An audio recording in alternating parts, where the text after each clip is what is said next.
Back ಇನ್ನು ಸಚಿವ ಜಮೀರ್ ಅಹಮದ್ ಘರ್ ವಾಪಸಿ ಚರ್ಚೆ ನಡೀತಾ ಇದೆಯಲ್ಲ. ಈ ವಿಚಾರಕ್ಕೆ ಸಂಬಂಧಪಟ್ಟಂತೆ ಜೆಡಿಎಸ್ಗೆ ಮರಳಿ ಬರುವ ವಿಚಾರಕ್ಕೆ ನಿಖಿಲ್ ಕುಮಾರಸ್ವಾಮಿ ಗರಂ ಆಗಿದ್ದಾರೆ. ಪಕ್ಷ ಬಿಟ್ಟು ಹೋಗುವಾಗ ಯಾರ್ಯಾರು ಯಾವ್ಯಾವ ರೀತಿ ಮಾತನಾಡಿದ್ದಾರೆ ಅನ್ನೋದು ನಮಗೆ ನೆನಪಿದೆ. ಜಮೀರ್ ಜೆಡಿಎಸ್ ವಾಪಸ್ ಬರ್ತಾ ಇದ್ದಾರೆ ಅನ್ನುವಂಥ ಸುದ್ದಿ ಓಡಾಡ್ತಾ ಇದೆಯಲ್ಲ, ಇದು ಊಹಾಪೋಹ, ಮುಂದೆ ನೋಡೋಣ ಅಂತ ಹೇಳಿ ಚಿಕ್ಕಮಗಳೂರಿನಲ್ಲಿ ನಿಖಿಲ್ ಕುಮಾರಸ್ವಾಮಿ ಮಾತನಾಡಿದ್ದಾರೆ.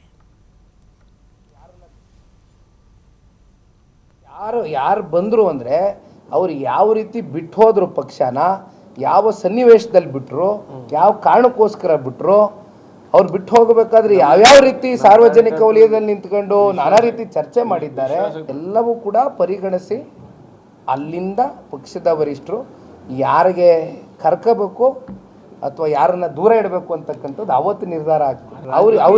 ಅವ್ರು ಯಾರು ಬಂದರು ಅಂದರೆ ಅವ್ರು ಯಾವ ರೀತಿ ಬಿಟ್ಟು ಹೋದ್ರು, ಪಕ್ಷನ ಯಾವ ಸನ್ನಿವೇಶದಲ್ಲಿ ಬಿಟ್ಟರು, ಯಾವ ಕಾರಣಕ್ಕೋಸ್ಕರ ಬಿಟ್ಟರು, ಅವ್ರು ಬಿಟ್ಟು ಹೋಗಬೇಕಾದ್ರೆ ಯಾವ್ಯಾವ ರೀತಿ ಸಾರ್ವಜನಿಕ ವಲಯದಲ್ಲಿ ನಿಂತ್ಕೊಂಡು ನಾನಾ ರೀತಿ ಚರ್ಚೆ ಮಾಡಿದ್ದಾರೆ, ಎಲ್ಲವೂ ಕೂಡ ಪರಿಗಣಿಸಿ ಅಲ್ಲಿಂದ ಪಕ್ಷದ ವರಿಷ್ಠರು ಯಾರಿಗೆ ಕರ್ಕೋಬೇಕು ಅಥವಾ ಯಾರನ್ನ ದೂರ ಇಡಬೇಕು ಅಂತಕ್ಕಂಥದ್ದು ಅವತ್ತು ನಿರ್ಧಾರ ಆಗ್ತದೆ.